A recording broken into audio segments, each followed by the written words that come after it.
అసలు ఎవరు ఈ రాము? ఏంటి ఈ రాము జీవితం అని అనుకుంటున్నారా? నాకు కాళ్ళు చేతులు లేకపోతేనేమి దేవుడు కష్టపడి పనిచేసే సత్తా ఇచ్చాడు, అలాగే నాకు మంచి తెలివితేటలు ఇచ్చాడు. దాని వల్లనే నేను డిగ్రీలో బీకామ్ కంప్లీట్ చేశాను, సక్సెస్ఫుల్ గా పాస్ అయ్యాను. కాళ్ళు చేతులు లేకపోవటం నేను శాపమని అనుకోను. ఏ జన్మలో ఏం చేశానో ఈ రోజు ఇలా పుట్టాను. అయినప్పటికీ నేను ఏ క్షణం కూడా నేను బాధపడను. ఎందుకంటే నాకు జన్మనిచ్చిన తల్లిదండ్రులు నేను పుట్టుకతో ఇలా పుట్టినా కూడా కష్టపడి నన్ను పెంచి పోషించారు.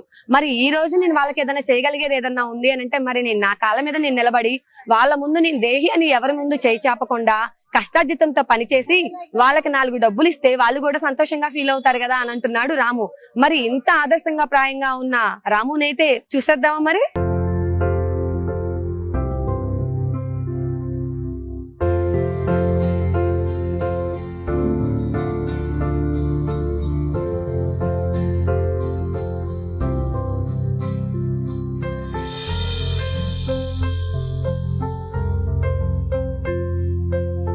హలో రాము.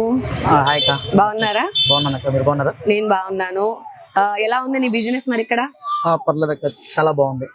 రాము, నీ గురించి అయితే నాకు తెలుసు కానీ బట్ జనాలకైతే తెలియచెప్పాలి. ఎందుకంటే ఈ రోజు నిన్ను చాలా మంది ఆదర్శంగా తీసుకోవాలి అని చెప్పేసి అనుకుంటున్నాను. అందుకే మరి మా సుమన్ టీవీ ద్వారా నిన్నైతే నేను ప్రజలందరికైతే పరిచయం చేస్తూ ఉన్నాను అనమాట. ఈ రోజుల్లో చాలా మంది కాళ్ళు చేతులు ఉండి కూడా చాలా మంది పని చేసుకోకుండా లేదంటే ఈజీ మనీ కోసం రకరకాల మోసాలు చేస్తూ రకరకాల దొంగతనాలు చేస్తూ బిచ్చాటం చేస్తూ లైఫ్ ని సాగిస్తున్నారు. బట్ నువ్వేంటి అంటే అలా కాదు, చిన్నప్పటి నుంచి కూడా కష్టపడి వర్క్ చేస్తూ చదువుకుంటూ ఈ రోజు అయితే నీ కాళ్ళ మీద నేను నిలబడగలగాలి, మీ తల్లిదండ్రులకి 3 పూట్ల నువ్వే తిండి పెట్టాలి అని చెప్పిన ఆకాంక్షతో వర్క్ చేస్తూ ఉన్నావు కదా, అది నిజంగా అయితే చాలా గ్రేట్. చాలా హార్ట్ఫుల్ గా చెప్తున్నాను. నువ్వు ఎన్నేళ్ల నుంచి చేస్తున్నావు ఇలాగా? 4 years నుంచి. 4 years నుంచి. అంతకుముందు నేను ఈవెంట్స్ కి వెళ్తూ ఉండేవాడిని. నెల్లూరు, కడప, గుంటూరు, ఒంగోలు, మార్కాపురం, ఇట్లాగా Hyderabad VV entertainment, Swathi creations award functions, Potti Veerayya గారితో బోర్డు ఈవెంట్స్, అలాగా కొన్ని serials, TV movies, tiger Nageswararao, Mangampeta, R hero movie పేరు గుణాత్ రిషిష్ నేను, అలాగా పలు మూవీస్ లలో పొట్టి వీరయ్య గారి కూతురు విజయక్కను, తర్వాత చీరాల దగ్గర నాగు గారని ఆయన మూవీ ఆర్టిస్ట్. అలాగా నేను ఇలా ఈవెంట్స్ వెళ్తూ ఉంటే వీళ్ళందరూ పరిచయం అయ్యారు. అలాగా వీళ్ళ ద్వారాగా చిన్న చిన్న ఈవెంట్స్ చేసుకుంటూ ఈ రోజు కొద్దిగా బాడీ సహకరించాక ఇలాగా ఇలా బిజినెస్ చేస్తామని ఒక చిన్న ఆలోచన వల్ల. అంతకు ముందంతా ఈవెంట్స్ లో చేస్తున్నావు. ఈవెంట్స్ లో ఏం చేస్తావు రాము? డాన్సర్ ని. డాన్స్ చేస్తావు నువ్వు? డాన్సర్ ని, సింగర్ ని. ఈవెంట్స్ డాన్సర్ వి, సింగర్ వి. ఓకే. ఇప్పుడు ఈవెంట్ కి వెళ్తే నీకు ఎట్లాగా నిన్ను ఎవరు తీసుకువెళ్ళడము తీసుకురావటం ఇదంతా ఎవరు చేస్తారు? నేనే ఓన్గాను బస్ ఎక్కుతాను, ట్రైన్ ఎక్కుతాను, దిగుతాను. బ్యాగ్ లాగా తగిలించుకొని, బ్యాగ్ మామూలు నార్మల్ బ్యాగ్ ఉంటుంది కదా, అందులో నా యొక్క కాస్ట్యూమ్ పెట్టుకొని ఇంట్లో పేరెంట్స్ లేదా అక్క వాళ్ళు చెల్లి వాళ్ళు సర్ది పెడతారు. నేను వాళ్ళు వెళ్ళిపోయినా గానీ లేకపోయినా గానీ నేనే ఇంటికి తాళం వేపిచ్చేసి ఎవరి చేతనైనా ఇంటి పక్కన పిల్లల చేత తెప్పించేసి అక్కడ నుంచి ఇలాగా బ్యాగ్ ధరించుకొని బస్ ఎక్కుతాను, ట్రైన్ ఎక్కుతాను, ఆటో ఎక్కుతాను. ఎవరి హెల్ప్ లేకుండా? ఎవరి హెల్ప్ లేకుండా. అలాంటి కష్టాన్ని చూసి ఒక దాత ఈ స్కూటీని ప్రజెంట్ చేశారు. పేరు గిరి. ఓకే.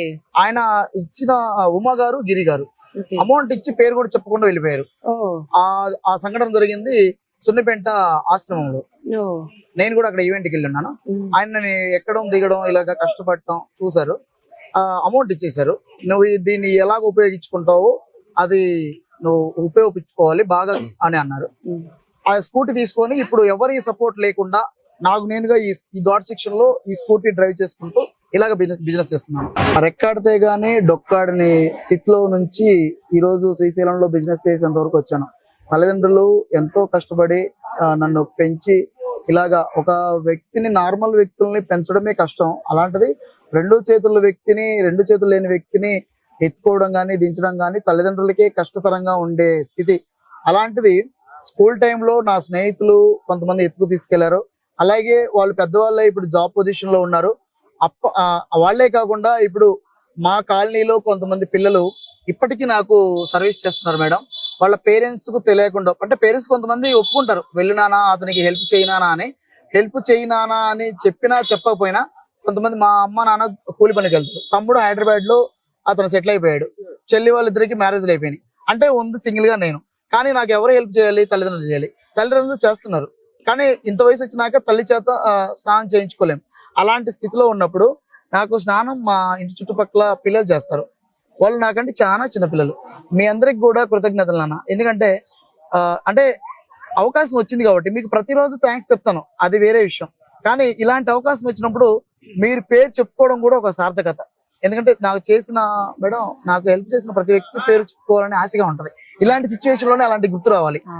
లేకపోతే ఏమైందంటే వాళ్ళు చేసిన హెల్ప్ కూడా ఇది ఉండదు.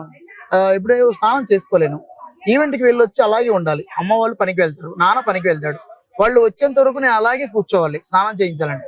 కానీ ఇంటి పక్కల చుట్టుపక్కల పిల్లలు వాళ్ళు స్కూల్ నుంచి రాగానే నా దగ్గరికి వచ్చి ఈవెంట్కి వెళ్ళొచ్చావా, ఈ రోజు ఏంటి, ఎలా చేసావు, ఎలాగా ఈవెంట్లు ఎక్కడికి వెళ్ళావు అని నా గురించి అడగడమే కాకుండా ఏంటి స్నానం చేయించమంటావా, ఇంకంతే కదా నువ్వు అడిగేది, పద స్నానం చేపిద్దాం పద అని పిల్లలందరూ కూడా నాకు స్నానం చేపిస్తారు.